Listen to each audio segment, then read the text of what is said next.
Hello, DJs. We are coming to you live, well, kind of live.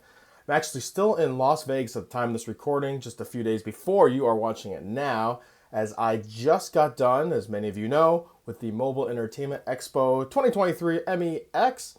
Hopefully, some of you that didn't make the show were able to see content and posts from the DJs that were there. I think it was a very successful one, and I got to give a big shout out right now to DJN TV's own John Young, who was inducted into the MEX Hall of Fame. This year was the first year of since it changed from Mobile Beat. They were doing a Hall of Fame inductee, and John was one of the well-deserving, honorable guests that made the first year. So congrats, John. In this, now, this is going to be a shorter abridged version of the seminar that I just gave this past Tuesday. Unfortunately, due to time and not being face to face, this one is going to be a lot shorter and without as many of the stories, any of the video elements. There's not as much emotion that I was able to portray in a 60-minute time frame, along with being face to face, where you can really obviously portray emotions a little bit better and do some things on stage that I can't do now. I'm actually coming from my hotel room, and because of the lack of time I had to do this before, you're getting it from the bathroom, and I don't have all my nicer cameras and setup, so I'm a little constrained on what I can do here, but hopefully this will come through and look good on your TV or device. So, like I said, this will be more of a tutorial on how-to stuff and more of the actual what I in my presentation I called the easy to implement takeaways, actions like okay, mic placement this here, or things that are going to be easier to take away versus some of the overall mindset, more emotional stuff that I talked about in the actual seminar. If you want to see that, I posted that on my social media, Instagram, Facebook. I put it in the Mobile Entertainment Expo Facebook group as well as the DJ idea sharing. So free to watch. It's on my YouTube, Washburn Entertainment. So improve your wedding MC performance. That's what it was all about. And I started with a story, a very vulnerable one, where I told a story about a DJ that made a huge mistake, called a lesbian couple husband and wife, and made some other mistakes along the way. And then I reveal with the video that it's actually me who does it. And it's the most vulnerable and genuine and open thing I've ever done in my professional career. Every time I watch it, it almost brings me to tears. And I was almost in tears with a room full of DJs there. But it really helped show and set up the rest of this presentation. So that's where we started, and I talked about why it happened and the goals, etc. And it brings us to the meat of this presentation, which is the main theme that if you don't take anything else away, I want you to understand that every action you do as an entertainer, as an MC, should be performed genuinely and passionately with purpose and intent. It's very important. Genuine, passionate, purpose, and intent. Right now, we're going to go over the overall mindset as well as navigating certain parts of each wedding. Overall mindset, purpose and intent, I just said, right? Understanding your purpose. Using that example I did of the mistake I made, really set up that my heart wasn't in it. I didn't realize at the time, this was a few years ago, just how much power and responsibility we have as wedding DJs, as entertainers. It's more than just packing dance floors. It's more than making people dance and sweat. With weddings, we have the ability to touch people in a way that most of us don't even understand. So we're going to go over understanding your purpose, and I'll go into that more. Preparation and being authentic. As I was just saying, the purpose and the power. I love this quote, and I reference a lot of things I do and all the things I've said in this seminar and other seminars. I give a lot of credit to Mark and Rebecca Farrell. I actually just got done a Marbecca Gold class yesterday, and as well as Bill Herman. And I've taken things, of course, from every DJ around, Mike Walter, Joe Bond, the list goes on. Rob Ferre.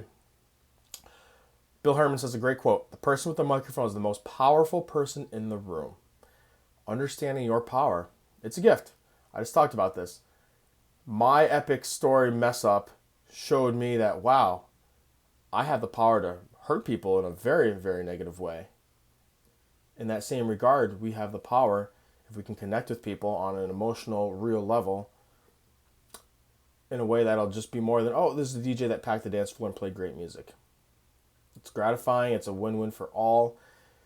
It's going to set you apart. It's going to increase your value. And most of all, it's going to leave an impact on your couples, on their families, in a way beyond most other DJs are even capable of. It's true. I'm willing to bet that every couple that you work with for a wedding, they want their wedding to be memorable. Well, did you know that it's a scientific fact that every human memory is tied to an emotion? So if you want to make things more memorable, it's about bringing out those emotions, enhancing those, which we have the power to do with our words. Excuse me. It's been a long week in Vegas. With our words and with our actions and with our music. Now, not to degrade the value of being able to mix well, being an elite level mixer, packing dance floors, yes, that's all important too. But that does not allow you to connect with humans in a way that being a good MC, hitting that emotional level, using your words, hugging them with your heart, literally, what that allows. Preparation. A lot of this stuff is pretty common knowledge, I would say, pretty self-explanatory, but you got to make sure you take care of yourself, right? A lot of people still don't do this phase, and they think, oh, the more I work, the more money I make, the better.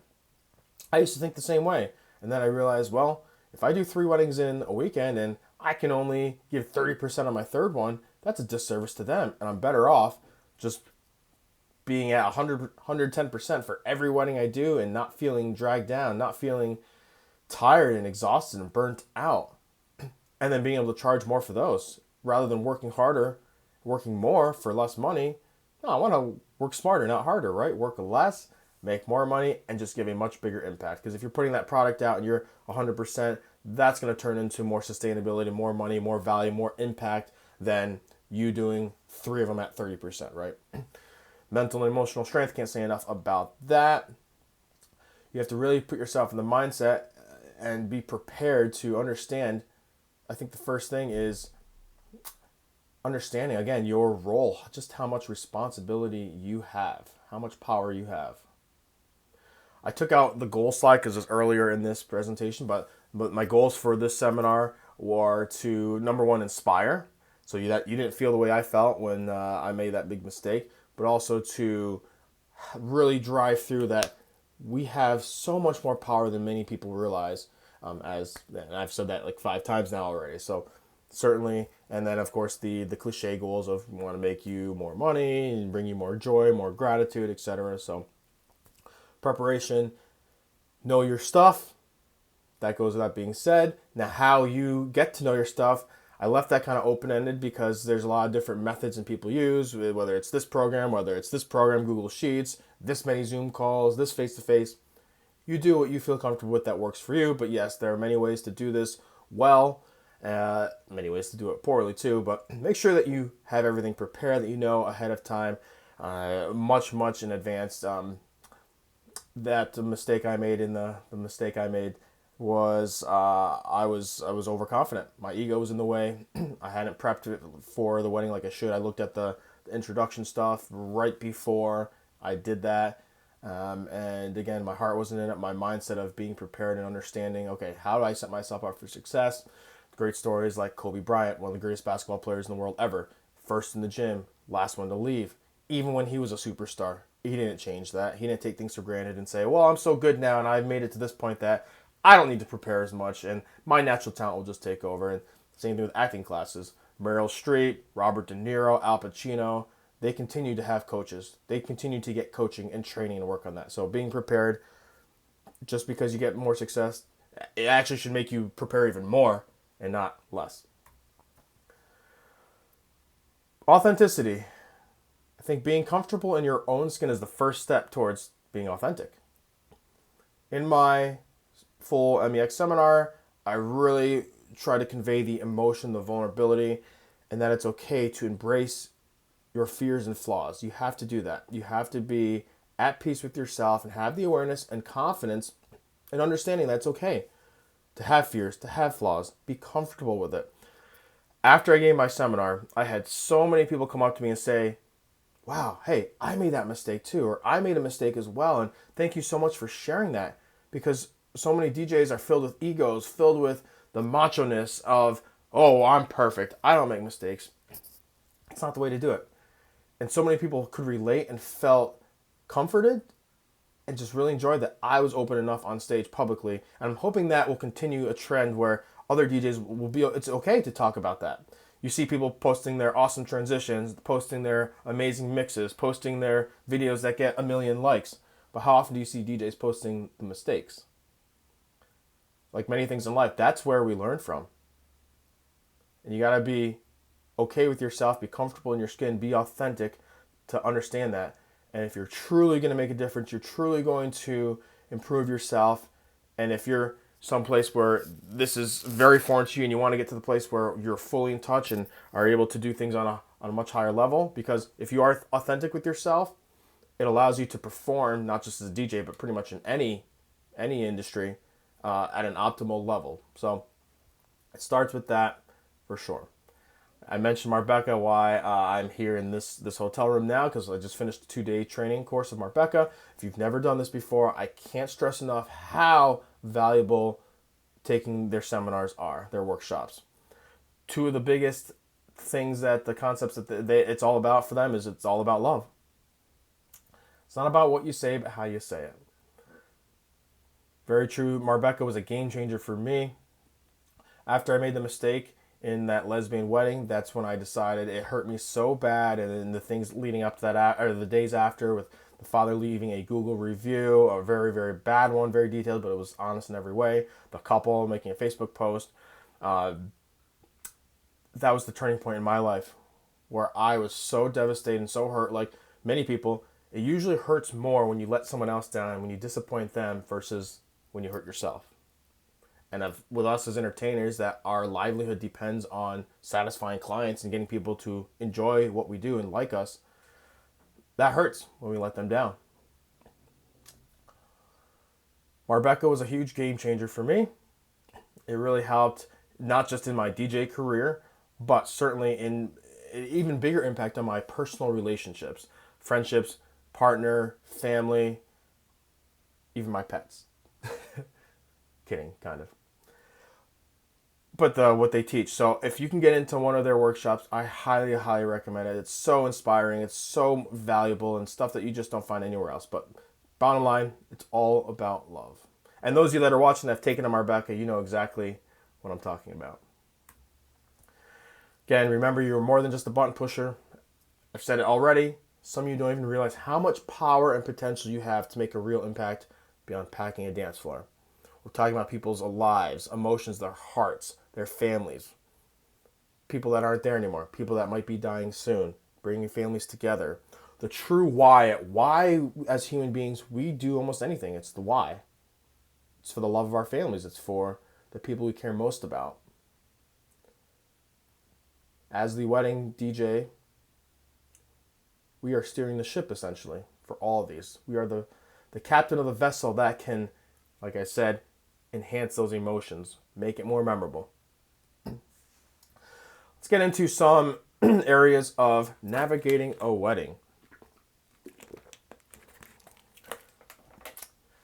3 main parts I'm going to talk about are the staging and presence, some word selection, and then specific wedding moments. Bill Herman, if you take his workshops, the event or the entertainment experience, again, highly recommended. Bill is a fantastic wealth of knowledge, and of course, like Mark Farrell and Rebecca, the industry legends, taught many people, and that continues to be spread. One of the big things he talks about is staging, and everything you do with your staging has to be done with intent. Why are you setting up in this spot? Why are you putting the speakers there? Why are you telling the toasters to stand over here? And make sure you do all that. And that starts with the physical stuff, the equipment I just talked about, as well as, well, when you go out and do your intro, why are you being in a certain spot there? Every action we do, like I said, genuinely and passionately with purpose and intent, but also you need to ask yourself, okay, what are the people going to get out of this? And what am I trying to make them feel? And why should they care? And that can be with, again, staging, moving physical things around, and also your performance. Give them a reason to care.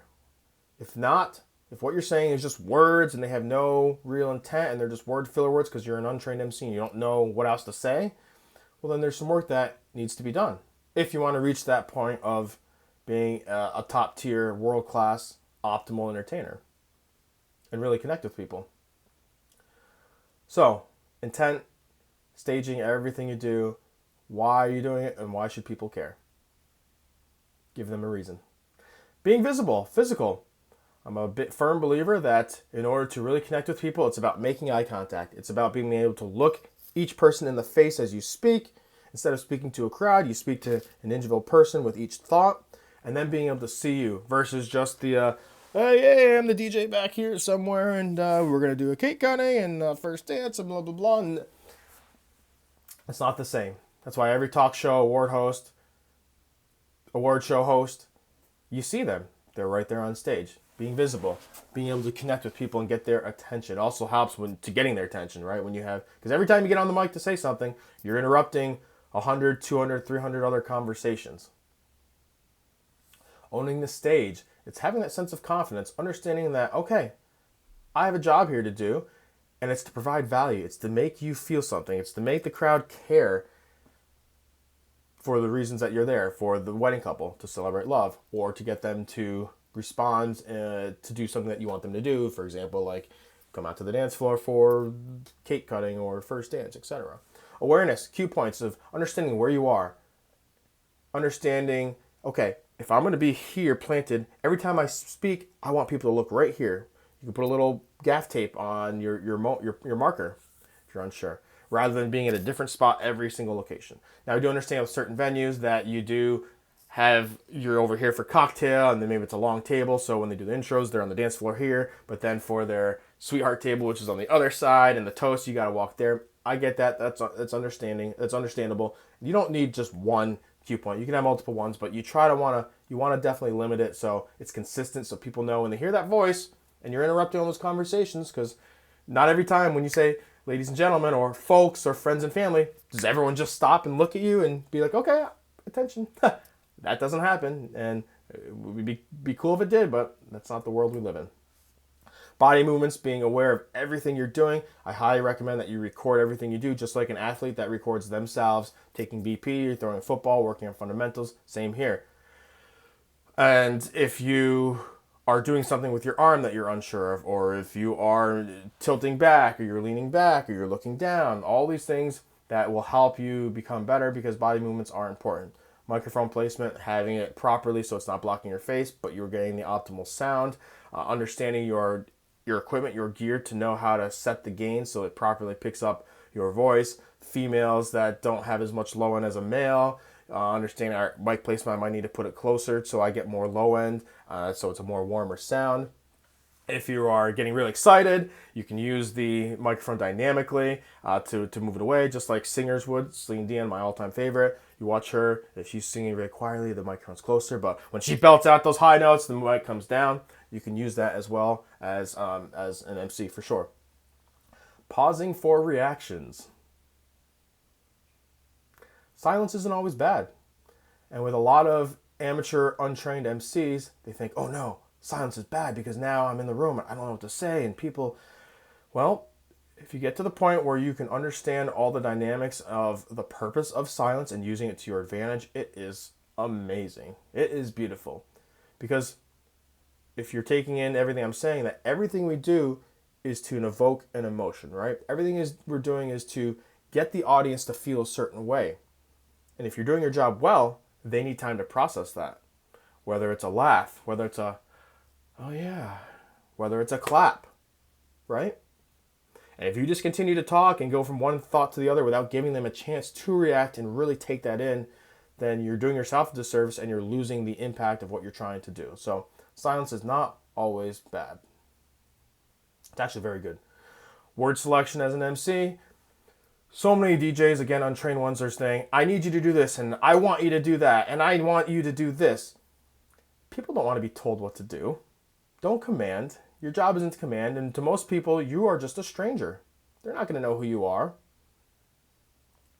You can phrase it in a different way. Like I said, how you say it, not what you say, but how you say it. Instead of saying, hey, I need you guys to come out here right now and shower them with love. Invite them. I invite you to please take your seats as our dinner will be served momentarily. Always, and if you want them to do something, instead of saying that it's coming from you, you can say it on behalf of the couple. On behalf of Jeff and Alex, they would really like you to please stop by their photo booth and grab a picture with them. So that way it's from the guest perspective, it's, oh, the couple wants me to do that. Not this DJ wants that I don't know was asking me to do something. No. Titles, pronouns, do not make those mistakes. If you're unsure, ask. Unsure, ask. I believe that it's very, very part of a good entertainer's resume to have good humor, have good wittiness, be clever, have improv. If you can take acting classes, improv classes, those will certainly help your MC performance. One of the Marbecca concepts that I love, I've learned it in the first one, bronze, is DIG. D-I-G, direct, inform, or guide. If what you're saying at a wedding is not directing guests to do something, informing them of something important, or guiding them through an event or activity, then it probably does not have purpose and should not be said. This was a funny video. I can't play videos on this current setup, so we're going to skip over that. But watch the full video online if you want to see that one. Again, just a recap of our main theme here, that everything we're doing is performed genuinely and passionately with purpose and intent. Okay, running out of time here, so I'm going to go through certain areas of a wedding kind of quickly. Again, watch the full video if you want to see more intent, if you want to see more in depth, or just message me if you're ready. Ceremony, first impression, be aware of the tone and energy. It's not fist pumping. It's not 5 beers in, we're about to rage. No, it's calm. It's peaceful. We're about to have a ceremony. It's low, right? Not everyone speaks at a ceremony, but if you do, be quick and direct. More normally, if I'm saying something at a ceremony, it's usually direction. So it's not the time to introduce yourself and get personable. And no, it's usually, most of the time I have to speak at a pre-ceremony, it's because of an unplugged one. And this is exactly an example of what I'd say. Friends and family, welcome. And today we are just a few moments away from our ceremony. Before we get started, though, on behalf of Jeff and Alex, they would like me to remind you that they want this to be an unplugged ceremony. So if you could please keep your phones and cameras away for the duration and just be in the moment with them, they would appreciate that. Thank you. Quick and to the point. You save all your personal stuff. You save everything else for the reception. Introductions. Big part, because this is really your first big impression where you get to set the tone for later. And this, you only get one first impression in life. And if you kill this one, you crush this one, it's going to make everything later on, because once they realize that, wow, this person is a professional, I want to hear what they're saying. Ooh, that was good. This is entertaining. And then they're going to be like, oh, this is not what I'm used to with some cheesy, corny, untrained speaker. This is your opportunity to show off. And the reason I say it in quotation, show off, is I don't mean, it's not about going out and making extra jokes and doing more and making it about yourself. No, but you have the power to enhance those moments for the guests, for the couple, for whoever you're about to introduce, all of that. And when I say show off and impress, it's not about doing that extra, but it's about doing the same regular mundane things that are done at every wedding. Do them on such a high level that people can't help but notice, wow, this person is good. Goal. If you are not getting business cards asked for you before dinner, then there's something you can do to improve your performance as an MC. Okay? That's a good way to judge it. And you can't lie to yourself. Are you getting people asking you for business cards before the dancing starts? Like right at the beginning of dinner, midway through dinner, before? If you are not, there's certainly room for you to grow. You should make this a habit where you are getting this consistently, because that means that, because most guests when they come to a wedding, they think DJ, music. And if you're going to hit them and exceed their expectations, get them to go out of their way to want your information and want to hire you because of your emceeing, because of your event host, because of the look of your setup, all those things combined, then you're really doing something well that the majority of wedding DJs are not doing. I do believe with introductions, though, it's better to do it without music, because that's how you can talk and really connect. If there's music in the background, it distracts and does not allow you to connect on the emotional level like I've been talking about. Introductions, yes, you have to have, this is proper energy, just like we brought it down for ceremony, we bring it back up. We talked about the visibility, being able to see them, have people see you, command the room, know where VIPs are seated. So in the full seminar, I actually have videos here of an intro of how I get their attention, what I do, so you can actually see the process that I go through and the playfulness with tables. And I just put a note on that one that it's okay to play with the guests, play with the tables when it seems appropriate. Not every crowd's going to respond well to that. As well as knowing when their VIPs are seated. So like if you're acknowledging grandparents at a table, rather than just saying, oh, Grandpa John, and where are you, John? Oh, there you are, right? No. Beforehand, go to the seating chart. Write down Grandpa John, table 5, left table dance floor, left short. Okay, and that's this video is me doing an example of that where I know exactly where it is. I'm direct. I point. I start walking towards them. That will make you more professional, more cleaned up, more and just again more purpose and intent. So know exactly what you're gonna do. Know where they are. That way you're not fumbling around and wondering where people are seated. Okay, I think we will end with this slide where I gave this QR code. It's in the description of the YouTube video.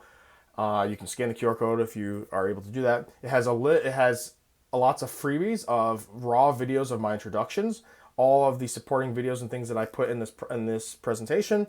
It has a full wedding vlog that I did, a behind the scenes vlog a few months ago, where it takes, if you want to see exactly what I do at a wedding, the behind the scenes stuff, this is more designed for a wedding DJ and not just a client. You can see that. It talks about everything I do, mindset, why I'm about to do this, with emceeing, with the setup, with DJing. A lot of it is on the different transitions and reading the dance floor as well. So a lot of helpful stuff that's all in there. I put a link to my YouTube video of my Marquee Show seminar, which is this last June, which was all about implementing videos at your events. If you're unsure of what you can just do with the power of videos, well beyond music videos, customizing, check that one out. That has been the biggest wow of all the seminars I've done the last few years, because people are like, oh, I didn't know you could do this, and it really sets you apart. And it's something that you can apply rather quickly, right? You can't just become an amazing MC and amazing mixer in a weekend. It takes a lot of time to practice, but implementing videos is something you do pretty quick. I also added some recent set lists in the Facebook groups. I've been posting some of my recent non-wedding set lists, like with a school dance, with a college bar nightclub, and people really found those helpful. So the audio recordings of those sets, as well as the PDFs of the set list, so you can see what I'm playing, what works well, maybe get some inspo, enjoy that. And I threw my set from the DJ Takeover this past Monday at MEX for your entertainment. Okay, so has some great stuff on Toast, but watch the full video for that. And if you don't connect with me already, my Instagram's been all over the screen, but you can connect with me there, email, and yeah, thank you guys for your support, for showing up. John and the rest of the DJ and TV crew, love what y'all do. And again, props to all you viewers that have shown up, that are watching this video. Dan Carpenter, love you as well, man. I missed you at Marbella. And until next time, we'll see you guys soon. Thank you.